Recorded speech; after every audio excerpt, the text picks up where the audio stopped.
इस वक्त की बड़ी खबर बिहार से आ रही है, जहां पर आपको बता दें कि सुशांत सिंह राजपूत का मामला बिहार की सियासत पर बड़ा असर यहां पर करते दिखाई दे रहा है। और इसके साथ आपको बता दें कि नीतीश कुमार की मुश्किलें दिन प्रतिदिन बढ़ती जा रही हैं और अब तेजस्वी यादव और रामविलास पासवान ने एक साथ मिलकर नीतीश कुमार को सुशांत सिंह राजपूत मामले में घेरने की कोशिश की है। इसी के साथ खबर में आपको ये भी बताएंगे कि बिहार की विधानसभा चुनाव में मुश्किल हो सकती है नीतीश कुमार के लिए राहें, और बिहार में भ्रष्टाचारियों को संरक्षण दे रहे हैं सीएम नीतीश कुमार। ये बड़ा दावा और आरोप लगा दिया है तेजस्वी यादव ने। और इसी के साथ आपको तमाम बड़ी खबरों के बारे में जो दिन भर से हम चुन चुनकर आपके लिए लेके आए हैं वो बताएंगे। लेकिन उससे पहले अगर आप भी ऐसा मानते हैं कि बिहार में नीतीश कुमार की सरकार बेरोजगारी और जो इस वक्त बाढ़ से हालात बने हैं इसको संभालने में विफल हुई है, तो आप अभी इस वीडियो को लाइक कीजिए और इस लाल बटन को दबा के इस चैनल को फ्री में सब्सक्राइब करके घंटी जरूर बजाइएगा और कमेंट में लिखिए जय हिंद। तो दोस्तों रुक करते हैं बड़ी खबरों की तरफ। सुशांत सिंह राजपूत केस में अब बिहार में सियासत, सीएम नीतीश के खिलाफ फिर एक हुए तेजस्वी व चिराग। जी हां दोस्तों, बॉलीवुड अभिनेता सुशांत सिंह राजपूत के सुसाइड मामले में पिता के सिंह द्वारा पटना में एफआईआर दर्ज कराने के बाद बिहार में सियासत गर्माती दिख रही है। नेता प्रतिपक्ष तेजस्वी यादव ने मुख्यमंत्री नीतीश कुमार के शोकाकुल परिवार से नहीं मिलने पर सवाल उठाए हैं, तो सत्ताधारी राष्ट्रीय जनतांत्रिक गठबंधन में जनता दल यूनाइटेड के सहयोगी लोक जनशक्ति पार्टी के अध्यक्ष चिराग पासवान ने भी मुख्यमंत्री को उनकी खामोशी को लेकर निशाने पर लिया है। कई नेताओं ने इस मामले की सीबीआई जांच की मांग रखी है, जबकि सुशांत के पिता के वकील के सिंह बताते हैं कि उनकी एफआईआर कराने में मुख्यमंत्री की पहल मददगार बनी। उनके अनुसार सुशांत के परिवार को पटना पुलिस की जांच पर भरोसा है। एलजेपी के अध्यक्ष चिराग पासवान ने इस मामले में मुख्यमंत्री नीतीश कुमार की खामोशी पर सवाल खड़े किए हैं। उन्होंने महाराष्ट्र के मुख्यमंत्री उद्धव ठाकरे से फोन पर बात कर मामले में सीबीआई जांच की मांग भी की है। चिराग ने बताया कि उन्होंने नीतीश कुमार से उद्धव ठाकरे से बात करने का आग्रह किया था, लेकिन नीतीश कुमार ने इस पर कोई पहल नहीं की।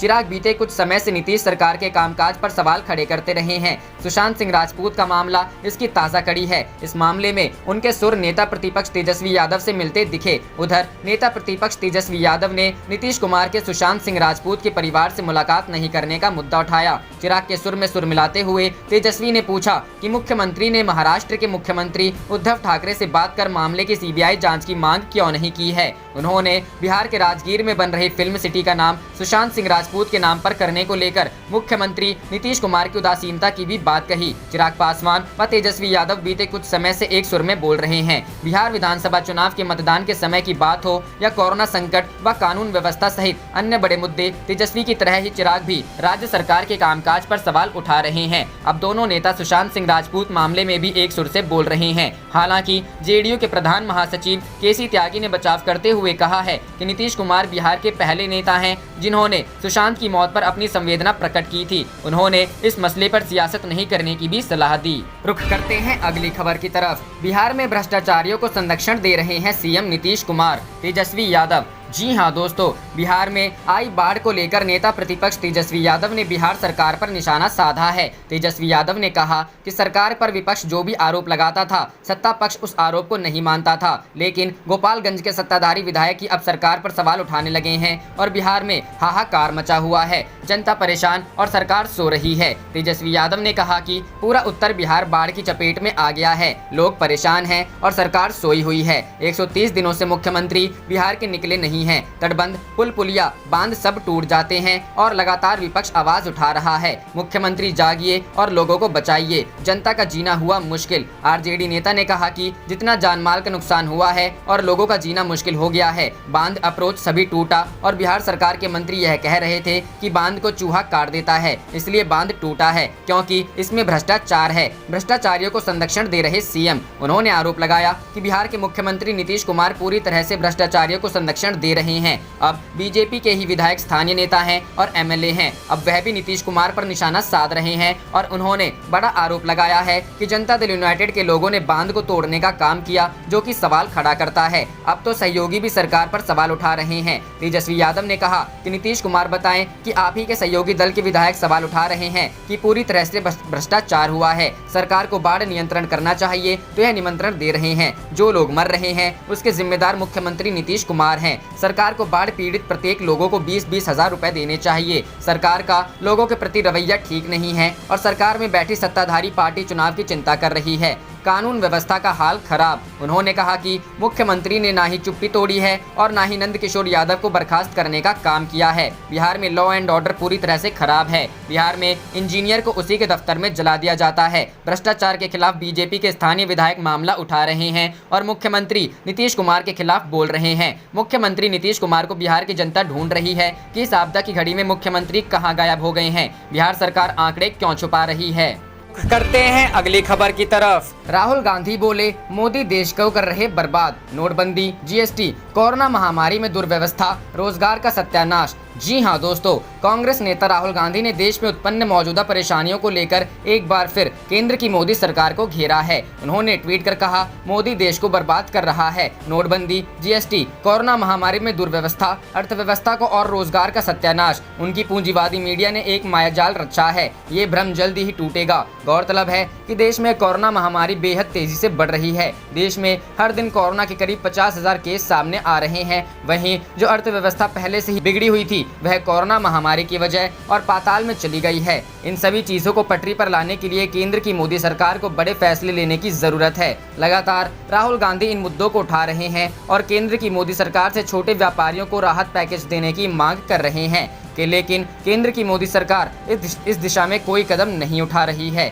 उधर आम जनता भी कोरोना महामारी से बेहाल है। कोरोना महामारी की वजह से लगाए लॉकडाउन के चलते देश में लाखों लोग बेरोजगार हो गए हैं। कई मेहमानों से राहुल गांधी गरीब जनता के खाते में सीधे पैसे डालने की मांग कर रहे हैं, लेकिन उनकी इस मांग को भी सरकार ने अनसुनी कर दी। बावजूद इसके राहुल गांधी आम जनता की आवाज उठा रहे हैं। नोटबंदी और जीएसटी जैसे मुद्दों को लगातार उठाते रहे हैं। इससे पहले बुधवार को एक अन्य ट्वीट में उन्होंने राफेल का मुद्दा उठाया था। उन्होंने ट्वीट कर राफेल खरीद को लेकर मोदी सरकार से सवाल पूछे थे। उन्होंने पूछा था कि प्रत्येक विमान की कीमत 526 करोड़ की बजाय 1670 करोड़ क्यों दी गई। 126 की बजाय सिर्फ 36 विमान ही क्यों खरीदे। HAL की बजाय दिवालिया अनिल अंबानी को 30,000 करोड़ का कॉन्ट्रैक्ट क्यों दिया गया।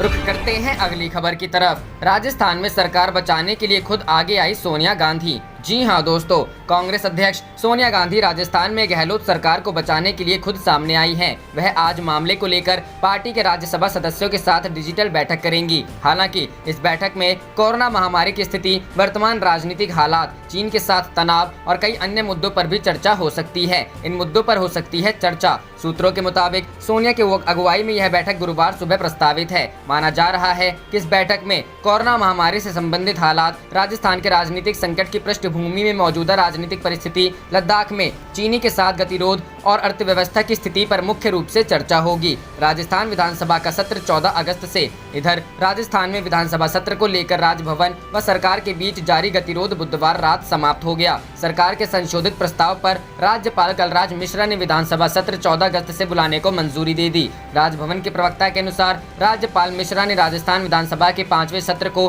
मंत्रिमंडल द्वारा भेजे गए 14 अगस्त से आरंभ करने के प्रस्ताव को स्वीकृति दे दी है। फिर सुप्रीम कोर्ट पहुंचे विधानसभा अध्यक्ष सीपी जोशी। वहीं विधानसभा अध्यक्ष सीपी जोशी फिर सुप्रीम कोर्ट पहुंचे हैं। उन्होंने हाईकोर्ट के आदेश को चुनौती दी है। इससे पहले राजस्थान में चल रहे सियासी घमासान के बीच राजस्थान विधानसभा अध्यक्ष डॉक्टर सीपी जोशी ने बुधवार शाम राजस्थान के राज्यपाल कलराज मिश्रा से मुलाकात की। राहुल को अध्यक्ष बनाने की मांग। यदि आपको याद हो तो कुछ दिनों पहले ही सोनिया ने कांग्रेस के लोकसभा सदस्यों के साथ डिजिटल बैठक की थी, जिसमें पार्टी के ज्यादातर सांसदों ने राहुल गांधी को फिर से पार्टी अध्यक्ष की जिम्मेदारी देने की मांग की थी। आपको बता दें कि कांग्रेस नेता राहुल गांधी को पार्टी की कमान देने की आवाज समय समय पर देती रहती हैं। पिछले दिनों कांग्रेस के वरिष्ठ नेता और उत्तराखंड के पूर्व मुख्यमंत्री हरीश रावत ने मांग की है कि राहुल गांधी को पार्टी का अध्यक्ष पद दिया जाना चाहिए।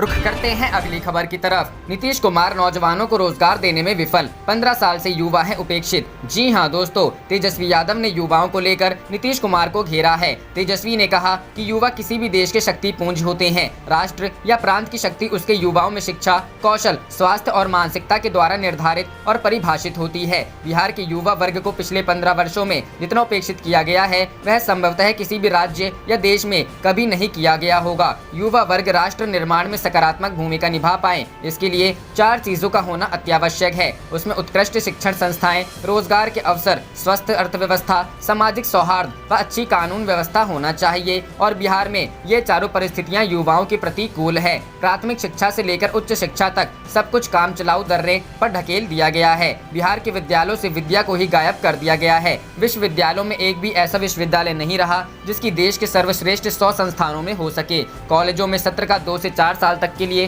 पीछे चलना एकदम आम बात है। नीतीश राज में रोजगार व नौकरियों की बात ना ही की जाए तो बेहतर हो। बेरोजगारी का अंदाजा किसी परीक्षा स्थल या बहाली के लिए ट्रेनों, रेलवे स्टेशन के प्लेटफॉर्म की खचाखच स्थिति और युवाओं के संबंधित शहर में लगने वाले मजमे में ही लगाया जा सकता है। एक सीट के हजार आवेदन आते हैं। प्रबंधन व इंजीनियरिंग के छात्र चपरासी और सफाई कर्मी की नौकरी पाने का आवेदन करते हैं। पूरी शिक्षण व्यवस्था को माफिया की तरह करने वाले निजी स्कूलों व संस्थानों की दया पर छोड़ दिया गया है, जो शिक्षा व्यवस्था देख के भविष्य और युवा वर्ग को उड़ान भरने के लिए पंख देता है। इस भ्रष्ट सरकार ने उसी के पंख कतर दिए हैं। गुणवत्तापूर्ण शिक्षा की पहुंच को मुट्ठी भर समृद्ध लोगों तक सीमित कर दिया गया है। अर्थव्यवस्था की स्थिति नौकरियों के अलावा रोजगार के अन्य विकल्प खोलता है। युवा वर्ग उद्यम क्षेत्र की ओर बढ़कर अपना भविष्य संवार सकता है, अन्य युवाओं के लिए रोजगार के अवसर पैदा कर सकता है। सामाजिक सौहार्द व कानून व्यवस्था की अच्छी स्थिति के अभाव में कोई भी सामाजिक व आर्थिक क्रियाकलाप अपने वांछित उद्देश्य की पूर्ति नहीं कर सकता। आए दिन बिहार में सामाजिक सौहार्द बिगाड़ने वाली घटनाओं को अंजाम दिया जा रहा है। राजनीतिक रोटियां सेकने के लिए सत्ता पक्ष द्वारा ही सामाजिक ध्रुवीकरण को बढ़ावा दिया जा रहा है। कानून व्यवस्था की क्या स्थिति है वह किसी से छुपा नहीं है। अधिकतर मामलों को दर्ज नहीं किए जाने और मीडिया की सरकार द्वारा एडिटिंग के बावजूद अपराध के आंकड़े आसमान छू रहे हैं। ऐसी स्थिति में युवा पूरी सकारात्मकता व एकाग्रता से अपने भविष्य को संवारने की ओर कैसे बढ़ सकता है। युवाओं के नकारात्मक होने, हताश होने या गलत मार्ग पकड़ने की पूरी संभावना है। भला ऐसे में कोई युवा प्रदेश की प्रगति में कैसे अपनी प्रतिभानुसार योगदान दे पाएगा। करते हैं अगली खबर की तरफ। बिहार तेजस्वी का नीतीश पर निशाना, कहा कुर्सी पर रहने का नैतिक अधिकार नहीं। जी हां दोस्तों, बिहार में बढ़ते कोरोना संक्रमण ने सूबे की स्वास्थ्य व्यवस्था की बखिया उधेड़ कर रख दिया है। यही नतीजा है कि विपक्ष आए दिन सत्तारूढ़ दल पर चढ़कर बोल रहा है। नेता प्रतिपक्ष तेजस्वी यादव लगातार मुख्यमंत्री नीतीश कुमार पर ट्वीट के माध्यम से हमला बोलते रहे हैं। बुधवार को तेजस्वी ने कहा है कि गजब माननीय मुख्यमंत्री जी, क्या 4 महीने से आपने इस साधारण और सामान्य सी मानक प्रक्रिया को अपनाने के लिए स्वास्थ्य मंत्री और उसके प्रावधान और उसके प्रधान सचिव को कहा ही नहीं था। अगर इस गंभीर परिदृश्य में 134 दिन अदृश्य रहने के बावजूद भी ऐसा है तो आपको कुर्सी पर रहने का कोई नैतिक अधिकार नहीं है। ज्ञात हो कि मुख्यमंत्री नीतीश कुमार के ट्वीट पर तेजस्वी यादव ने ऐसा जवाब दिया है। मुख्यमंत्री नीतीश कुमार ने ट्वीट कर कहा था कि मैंने स्वास्थ्य विभाग के प्रधान सचिव को कहा है कि अस्पतालों में स्थापित कंट्रोल रूम के माध्यम से भर्ती मरीजों से प्रतिदिन बात कर उनके स्वास्थ्य की स्थिति, दवा की उपलब्धता एवं उनकी समस्याओं के संबंध में जानकारी ली जाए। रुख करते हैं अगली खबर की तरफ। चिराग का नीतीश कुमार पर फिर निशाना, कहा सुशांत मामले में सीएम की खामोशी से निराशा। जी हां दोस्तों, लोक जनशक्ति पार्टी के अध्यक्ष चिराग पासवान ने सुशांत सिंह राजपूत मामले में ताज़ा घटनाक्रम के सामने आने के बाद सीबीआई जांच की अपनी मांग फिर दोहराई है। मंगलवार को पटना के राजीव नगर थाने में सुशांत के पिता द्वारा एफआईआर दर्ज करवाने के बाद न्यूज 18 से बातचीत में चिराग पासवान ने कहा कि एक पिता से बेहतर अपने बेटे के मानसिक हालात को कोई नहीं जान सकता। उनके पिता के सिंह ने कहा कि 2013-14 से पहले सुशांत पर कोई मानसिक दबाव नहीं था और वो सामान्य जीवन व्यतीत कर रहे थे, लेकिन क्या कारण था कि वो अचानक मानसिक तौर पर दबाव में आ गए? किस मजबूरी में उन्होंने यह कदम उठाया? क्या कोई षड्यंत्र है? यह जांच का विषय है, इसलिए सभी विषय की जांच होनी चाहिए। चिराग ने कहा कि सुशांत के परिवार वालों के एफआईआर के बाद नया पहलू सामने आया है, क्योंकि अभी तक नेपोटिज्म, ग्रुपिज्म और नेक्सस की बात हो रही थी। हर पहलू की जांच होनी चाहिए। उन्होंने यह भी कहा कि कई एजेंसियों की जांच से अच्छा है कि सीबीआई से जांच हो। मुंबई पुलिस मामले की जांच पिछले 40 दिनों से कर रही है और पटना पुलिस भी अब जांच कर रही है। ऐसे में कई एजेंसियों की जांच से अच्छा है कि केंद्रीय एजेंसी यानी सीबीआई जांच करे, और यह मांग बड़ी आबादी की भी है। करते हैं अगली खबर की तरफ। राफेल पर राजनीति, राहुल गांधी ने सरकार से पूछे सवाल। 526 करोड़ का राफेल 1670 करोड़ में क्यों? जी हां दोस्तों, फ्रांस से उड़ान भरकर बुधवार को राफेल की पहली खेप भारत पहुंच चुकी है। दोपहर करीब 3:15 बजे अत्याधुनिक फाइटर जेट राफेल ने अंबाला एयरबेस पर लैंडिंग की, लेकिन इसको लेकर राजनीति अभी खत्म नहीं हो रही है। कांग्रेस के पूर्व अध्यक्ष राहुल गांधी ने राफेल को लेकर केंद्र की मोदी सरकार पर निशाना साधा है। उन्होंने राफेल को लेकर मोदी सरकार से पूछा कि 526 करोड़ का राफेल 1670 करोड़ का कैसे हो गया। राहुल गांधी ने राफेल के लिए भारतीय वायुसेना को बधाई देते हुए मोदी सरकार से सवाल किए। उन्होंने ट्वीट कर पूछा कि इस बीच केंद्र सरकार जवाब दे सकती है कि राफेल की कीमत 526 करोड़ की बजाय 1670 करोड़ क्यों है। 126 की जगह 36 राफेल क्यों खरीदे गए। दिवालिया हुए अनिल को हाल की जगह 30,000 करोड़ का ठेका क्यों दिया गया। इससे पहले कांग्रेस ने बुधवार को राफेल लड़ाकू विमानों के पहले जत्थे के भारत आने का स्वागत किया और साथ ही यह भी कहा कि हर देशभक्त को यह पूछना चाहिए कि 526 करोड़ रुपए का विमान 1670 करोड़ रुपए में क्यों खरीदा गया। पार्टी के मुख्य प्रवक्ता रणदीप सुरजेवाला ने ट्वीट किया, राफेल का भारत में स्वागत, वायुसेना के जांबाज लड़ाकों को बधाई। उन्होंने कहा, आज हर देशभक्त यह जरूर पूछे कि 526 करोड़ रुपए का एक राफेल अब 1670 करोड़ रुपए में क्यों। 126 राफेल की बजाय 36 राफेल ही क्यों। मेक इन इंडिया के बजाय मेक इन फ्रांस क्यों। 5 साल की देरी क्यों। भारतीय वायुसेना के लिए ऐतिहासिक क्षणों के बीच बुधवार को राफेल लड़ाकू विमानों का पहला जत्था भारत पहुंच गया। फ्रांस से खरीदे गए ये राफेल लड़ाकू विमान अंबाला एयरबेस पर उतरे। रुख करते हैं अगली खबर की तरफ। सुरजेवाला ने राफेल का किया स्वागत, सरकार पर उठाए सवाल, कहा 126 राफेल की बजाय 36 ही क्यों। जी हां दोस्तों, फ्रांस की कंपनी दसॉ द्वारा निर्मित बेहद ही शक्तिशाली लड़ाकू विमान राफेल भारत पहुंच चुके हैं। 5 राफेल विमानों का ग्रुप फ्रांस से करीब 7000 किलोमीटर की यात्रा पूरी कर हरियाणा स्थित अंबाला एयरफोर्स स्टेशन पहुँच गए। अंबाला एयरफोर्स स्टेशन पहुँचने के बाद राफेल विमानों का वाटर सैल्यूट दिया गया। भारत के लिए ये एक ऐतिहासिक दिन है। बुधवार को फ्रांस से 5 राफेल लड़ाकू विमानों ने भारत में लैंड किया। राफेल के भारत पहुंचने पर कांग्रेस ने देश के लिए इसे बड़ी उपलब्धि बताते हुए खुशी जाहिर की और इसका स्वागत भी किया। कांग्रेस नेता रणदीप सुरजेवाला ने भारतीय वायुसेना को राफेल के आगमन पर बधाई दी, लेकिन सरकार पर तंज भी कसा। कांग्रेस नेता रणदीप सुरजेवाला ने केंद्र की मोदी सरकार पर तंज कसते हुए ट्विटर पर लिखा, राफेल का भारत में स्वागत, वायुसेना के जांबाज लड़ाकुओं को बधाई। आज हर देशभक्त ये देश की सरकार से ये सवाल जरूर पूछे, 526 करोड़ का एक राफेल अब 1670 करोड़ में क्यों। 126 राफेल की बजाय 36 से क्यों। मेक इन इंडिया की बजाय मेक इन फ्रांस क्यों। 5 साल की देरी क्यों। रुख करते हैं अगली खबर की तरफ। बीजेपी के वरिष्ठ नेता ने अपनी ही सरकार को घेरा, राज्य की स्वास्थ्य सेवाओं को लेकर उठाए सवाल। जी हां दोस्तों, मध्य प्रदेश के पूर्व मंत्री और जबलपुर की पाटन सीट से बीजेपी विधायक अजय विश्नोई ने मध्य प्रदेश की स्वास्थ्य सेवाओं पर सवाल उठाते हुए अपनी ही सरकार को घेरे में खड़ा कर दिया है। वहीं इस मुद्दे को बिना किसी देरी के लपकते हुए मध्य प्रदेश कांग्रेस के मीडिया कोऑर्डिनेटर नरेंद्र सलूजा ने हाँ में हाँ मिलाते हुए शिवराज सरकार को निशाने पर लिया है। दरअसल बीजेपी के वरिष्ठ नेता अजय विश्नोई ने ट्वीट कर कहा कि सीएम शिवराज सिंह चौहान चिरायू अस्पताल में स्वास्थ्य का लाभ कर रहे हैं। मेरी शुभकामना है कि शीघ्र स्वस्थ होकर वापस लौटे। साथ ही मुख्यमंत्री जी से अनुरोध है, चिरायू अस्पताल में रहते हुए यह भी देखें कि चिरायू में ऐसा क्या है जो हम नो लिमिट बजट और सतत मॉनिटरिंग के बाद भी प्रदेश के एक भी शासकीय मेडिकल कॉलेज 4 माह में नहीं बना पाए। क्यों प्रदेश के सभी वीआईपी चिरायू की शरण में जाने मजबूर हैं। वहीं मध्य प्रदेश कांग्रेस के मीडिया कोऑर्डिनेटर नरेंद्र सलूजा ने भी इस ट्वीट को लेकर पूर्व मंत्री अजय विश्नोई से ठीक सवाल उठाया है। क्या कारण है कि सीएम सहित सारे वीआईपी चिरायू में इलाज करवा रहे हैं। आखिर वहां ऐसा क्या है,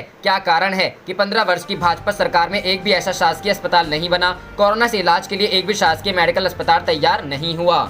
रुख करते हैं अगली खबर की तरफ। सियासी संकट के बीच मुख्यमंत्री गहलोत का बड़ा बयान, कहा राजस्थान में 5 साल तक मजबूती से चलेगी सरकार। जी हां दोस्तों, राजस्थान में सियासी संकट लगातार गहराता जा रहा है। राजनीति के चाणक्य माने जाने वाले मुख्यमंत्री अशोक गहलोत के लिए इस बार का सियासी संकट अधिक कठिन दिखाई दे रहा है। अपने राजनीतिक जीवन में ऐसी कई मुश्किलों से पार आ चुके अशोक गहलोत के लिए इस बार कहीं से भी राहत मिलती नहीं दिख रही है। इस संकट को गहलोत ने समय रहते भांप तो लिया, लेकिन इसे खत्म करने में वह सफल नहीं हो पा रहे हैं। कई प्रयासों के बाद भी उन्हें मन मुताबिक परिणाम मिलते नहीं दिख रहे हैं। हालांकि इन सब के बावजूद मुख्यमंत्री गहलोत डटे हुए हैं। आज नवनियुक्त प्रदेश कांग्रेस अध्यक्ष गोविंद सिंह डोटासरा के पदभार ग्रहण समारोह में अशोक गहलोत ने एक बार फिर कहा कि केंद्र सरकार के सहयोग एवं धन बल की मदद से षड्यंत्र चल रहा है, लेकिन चिंता करने की आवश्यकता नहीं और उनकी सरकार पूरे 5 वर्षों तक मजबूती के साथ चलेगी। गहलोत ने कहा कि विधानसभा बुलाने की मांग तो विपक्ष की ओर से की जाती है, लेकिन प्रदेश में यह मांग सरकार कर रही है। इस दौरान अशोक गहलोत ने कहा कि हमारे में आगे का मुकाबला करने का दमखम है। पूरे 5 सालों तक मजबूती के साथ राजस्थान में सरकार चलेगी। इसके साथ ही आपको बता दें कि राज्यपाल कलराज मिश्रा ने एक बार फिर विधानसभा सत्र बुलाए जाने को लेकर मुख्यमंत्री अशोक गहलोत का प्रस्ताव खारिज कर दिया है। कलराज मिश्रा ने लगातार तीसरी बार सत्र बुलाने की फाइल को सरकार को वापस लौटा दी है। मुख्यमंत्री एक बार फिर राज्यपाल कलराज मिश्रा से मिलने के लिए राजभवन पहुंचे। कलराज मिश्रा से मुलाकात से पहले गहलोत ने कहा कि राज्यपाल ने विधानसभा सत्र बुलाने का प्रस्ताव प्रस्ताव तीसरी बार खारिज कर दिया है। वह क्या चाहते हैं, यह जानने के लिए मैं राजभवन जा रहा हूं। मुख्यमंत्री अशोक गहलोत ने कहा है कि तीसरी बार राज्यपाल ने प्रेम पत्र भेजा है। अब मैं उनके साथ चाय पीने जा रहा हूं। क्या बात है। आप देख रहे थे आपका अपना चैनल जय हिंद जय भारत।